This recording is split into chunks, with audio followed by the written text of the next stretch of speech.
17-year-old. Eddie watched the compass, its needle trembling not with the frantic spin of discovery, but with a gentle, insistent pull. It was a subtle thing, a question almost testing his attention. He glanced over at Harper. Her focus was absolute, her red glasses perched on her nose as her eyes scanned the tablet. New data flickered across the screen. A ghost of information that vanished as quickly as it appeared. She didn't seem to notice the strange pull of the compass, or perhaps she was just too engrossed in her own cryptic signals.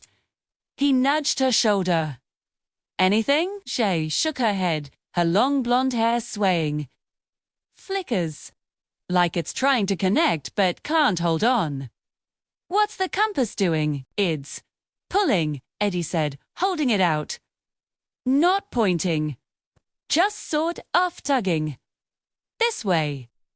He gestured towards a stretch of land that seemed deliberately forgotten.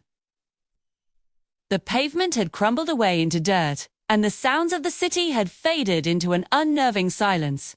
There were no marked roads, no familiar landmarks, yet too quiet that felt heavy and ancient. It was the kind of place maps chose to ignore, a blank spot between the known and the unknown. They exchanged a look, a silent agreement of curiosity and a healthy dose of teenage recklessness. With a shared nod, they left the comfort of the road behind and stepped into the quiet. The compass was their only guide, but it was a strange one. The needle didn't lock onto a single point on the horizon. Instead, it traced a route, a shimmering line of light that appeared on the compass face only when they were in motion. If they stopped, if they hesitated for even a moment, the line would fade into nothingness. It was like walking on a bridge that was building itself just a few feet ahead of them and disappearing right behind. This is bizarre, Harper murmured, her tablet now useless. The signal's gone completely, but this is something else. It's not leading us to a destination. She looked back, but the path they had just walked was gone, swallowed by the unremarkable landscape. There was no trail of broken twigs or footprints, nothing to suggest they had ever been there. It was as if the world was sealing itself up behind them. It's revealing a path, she realized, her voice a mix of awe and fear. A path that only exists while we're walking it. It's not about where we're going, it's about the fact that we are going. Eddie felt a shiver that had nothing to do with the temperature. The gentle pull of the compass now felt like a firm hand guiding them forward, away from everything they knew. The silence was no longer just quiet, it was expectant.